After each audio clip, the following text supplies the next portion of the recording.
Good morning students. मैं Rekha Sharma, associate professor political science, Rajiv Gandhi राजकीय महिला महाविद्यालय भिवानी से।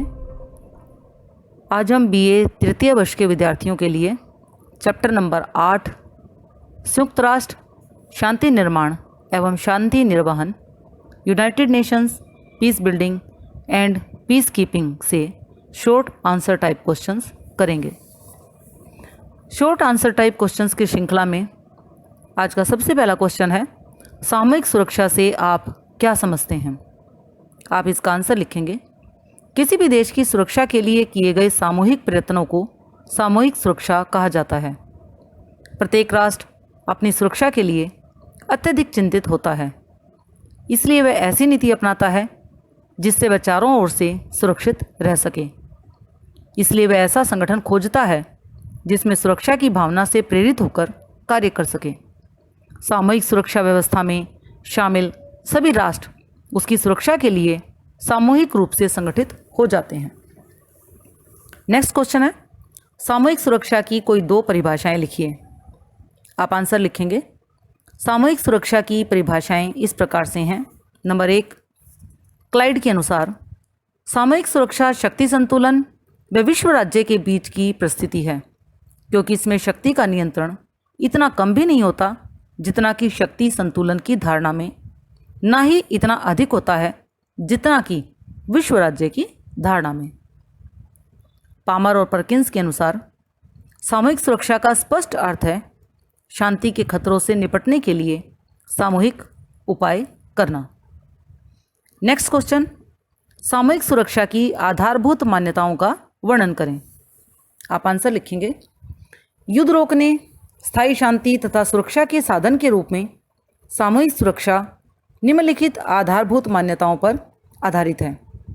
नंबर 1, सामूहिक सुरक्षा व्यवस्था प्रत्येक अवसर पर इतनी अधिक शक्ति संचय करने की स्थिति में होनी चाहिए जिससे आक्रमणकारी राष्ट्रों अथवा राष्ट्रों को आक्रमण करने का साहस ही ना हो। नंबर 2, उन राष्ट्रों की सुरक्षा संबंधी धारणाएं, मान्यताएं तथा नीतियां एक जैसे अर्थात समान होनी चाहिए जिससे वे सामूहिक रूप से आक्रमण का सामना करने में सक्षम हों। नंबर 3, सभी संबंधित राष्ट्र यथास्थिति बनाए रखने में अपने राष्ट्रीय हित को समझते हों। नेक्स्ट क्वेश्चन है, राष्ट्र संघ के अंतर्गत सामूहिक सुरक्षा पर एक संक्षिप्त नोट लिखें। आप आंसर लिखेंगे। प्रथम विश्व युद्ध की समाप्ति पर युद्ध की विभीषिका से मानव जाति को बचाने तथा शांति की स्थापना के लिए 1920 में एक अंतर्राष्ट्रीय संगठन का निर्माण किया गया जिसे राष्ट्र संघ अर्थात लीग ऑफ नेशंस का नाम दिया गया। इस संगठन के निर्माण के समय यह भी अनुभव किया गया था कि सामूहिक सुरक्षा व्यवस्था किसी अंतर्राष्ट्रीय संगठन के माध्यम से ही संभव है। विश्व स्तर पर इसका प्रथम प्रयास राष्ट्र संघ के द्वारा ही हुआ है। राष्ट्र संघ की संविधा के अनुच्छेद 10 से 16 तक में सामूहिक सुरक्षा व्यवस्था का उल्लेख किया गया है। राष्ट्र संघ की स्थापना के समय और राष्ट्र संघ की निर्माण के समय यह अनुभव किया गया कि अनुच्छेद 10 से 16 तक सामूहिक सुरक्षा व्यवस्था का जो उल्लेख किया गया है उससे क्या शांति स्थापित हो पाई। उसको प्रासंगिक बनाने के लिए ही ये व्यवस्था की गई थी। इस सिद्धांत के प्रतिपादकों का मानना है कि व्यवहारिक रूप से सामूहिक सुरक्षा का सिद्धांत संस्थात्मक अभिव्यक्तिकरण है। संविधा के अनुच्छेद 10 में ये व्यवस्था की गई कि संघ के सदस्य उनके सभी सदस्यों की प्रादेशिक एकता एवं राजनीतिक स्वतंत्रता का सम्मान करने तथा उन्हें भारी आक्रमण के विरुद्ध सुरक्षित रखने का वचन देते हैं। ऐसी ही व्यवस्था अनुच्छेद 16 में की गई जिससे संविधा की रक्षा हो सके। नेक्स्ट क्वेश्चन है, संयुक्त राष्ट्र संघ के अंतर्गत सामूहिक सुरक्षा पर एक संक्षिप्त नोट लिखें। आप आंसर लिखेंगे। राष्ट्र संघ की भांति संयुक्त राष्ट्र संघ के चार्टर में भी सामूहिक सुरक्षा की व्यवस्था की गई है। युद्ध को रोकने, विश्व में स्थायी शांति तथा सुरक्षा को स्थापित करने के लिए सामूहिक सुरक्षा व्यवस्था को अपनाया गया है।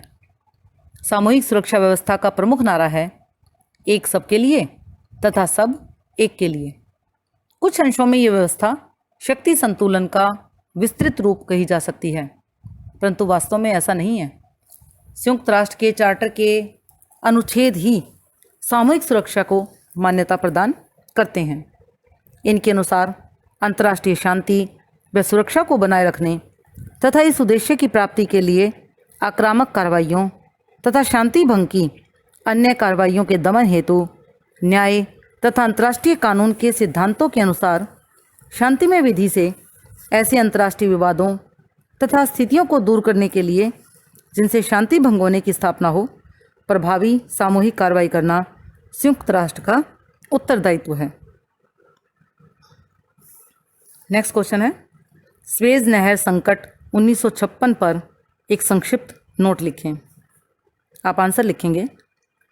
लाल सागर तथा भूमध्य सागर को जोड़ने वाली नहर को स्वेज नहर कहा जाता है।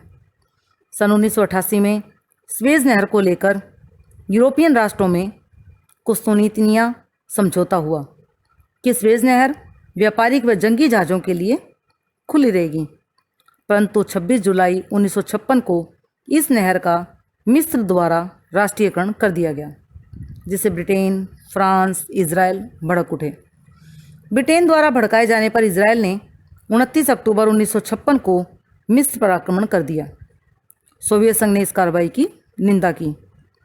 2 नवंबर 1956 को महासभा ने मिस्र पर आक्रमण की निंदा की तथा तुरंत युद्ध विराम की अपील की। 4 नवंबर 1956 महासचिव ने आपातकालीन सेना की योजना की पेशकश की, जिसमें यह व्यवस्था की गई कि 6000 सैनिकों को मिस्र भेजा जाए। 5 नवंबर 1956 को सोवियत संघ ने स्पष्ट चेतावनी दी कि वह मिस्र के पक्ष में युद्ध में आ जाएगा यदि फ्रांस, इंग्लैंड तथा इजराइल व अमेरिकन सेनाएं बाज नहीं आई तो। इस प्रकार अंत में 7 नवंबर 1956 को महासभा के प्रस्ताव द्वारा स्वेज नहर के लिए अंतर्राष्ट्रीय पुलिस व्यवस्था करने का सुझाव दिया गया। इस प्रकार संयुक्त राष्ट्र ने इस समस्या के समाधान में सफलता प्राप्त की। इससे संयुक्त राष्ट्र संघ के सामूहिक सुरक्षा के प्रयत्नों को बढ़ावा मिला। नेक्स्ट क्वेश्चन है, कांगो संकट 1960 में संयुक्त राष्ट्र की भूमिका पर एक संक्षिप्त नोट लिखें। कांगो बेल्जियम देश का एक उपनिवेश था जिसने 30 जून 1960 को स्वतंत्रता प्राप्त कर ली, परंतु स्वतंत्रता प्राप्ति के तुरंत पश्चात ही यह देश गृह युद्ध का शिकार हो गया। बेल्जियम सरकार ने ही इस गृह युद्ध को बढ़ावा दिया था। कांगो द्वारा यह मामला सुरक्षा परिषद में उठाया गया। गृह युद्ध का बहाना बनाकर बेल्जियम ने अपनी सेनाएं कांगो में भेज दी। बेल्जियम का तर्क था कि वह अपने नागरिकों की सुरक्षा के लिए सब कार्य कर रहा है। 13 जुलाई की सुरक्षा परिषद की बैठक में यह निर्णय लिया गया कि बेल्जियम अपनी सेनाएं तुरंत कांगो से हटा ले तथा कांगो की मदद सामूहिक सेना द्वारा की जाए। 10,000 बहुराष्ट्रीय सेना के जवान तुरंत कांगो में भेज दिए गए। परिणाम स्वरूप बेल्जियम को अपनी सेनाएं वापस बुलानी पड़ी तथा कांगो में शांति स्थापित की गई। नेक्स्ट क्वेश्चन है, सामूहिक सुरक्षा की आलोचना से संबंधित कोई 2 बातें लिखें। सामूहिक सुरक्षा व्यवस्था की अनेक आलोचकों ने निम्नलिखित आधारों पर आलोचना की है। नंबर 1, आलोचकों ने इस सिद्धांत की इस आधार पर आलोचना की है कि आक्रमणकारी की पहचान करना बड़ा कठिन कार्य है। आक्रमणकारी राष्ट्र प्राय इस आरोप का खंडन करता है कि उसने आक्रमण नहीं किया और वह दावा प्रस्तुत करता है कि उसे तो विरोधी राष्ट्र ने आक्रमणकारी कार्रवाई द्वारा उकसाया है।